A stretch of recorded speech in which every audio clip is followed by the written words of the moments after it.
Inaasahang maaprubahan ang panukalang sin tax sa committee level sa araw na ito. Kunin naman natin ang update mula kay Bianca Piedad live via phone patch mula sa Senado. Bianca? Inaasahang ipapasa na ngayong araw ang panukalang batas sa sin tax o ang ipapakaw na karagdagang buwis sa sin products gaya ng at sigarilyo.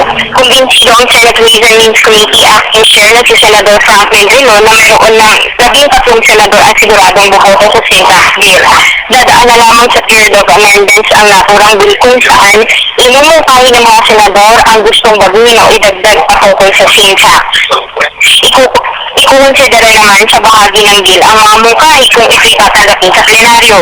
Kumpiyansa naman si Drilon na wala ng iba pang hadlang sa pagpapasa ng panukalang batas sa ikalawa, ikatlo at huling pagbasa nito sa Senado dahil natugunan na rin naman ang problema at hinaing na mamagsasahan ng trabaho sa Northern Luzon sa pamagitan ng karagdagang subsidiya at tulong ng gobyerno sa pagpapalago ng kanilang kabuhayan.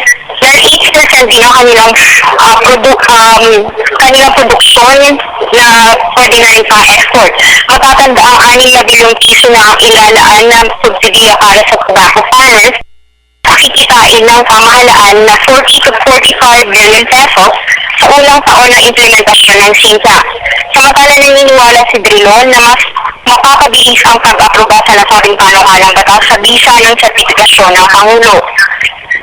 Ibig sabihin nito, hindi na kailangan pang dumaan sa tatlong magkakaiwalay na pagbasa ang sin tax bill bago tuluyang mapagbotohan at maratipikahan. Mula dito sa Senado, Bianca Piedad para sa Telebisyon ng Bayan.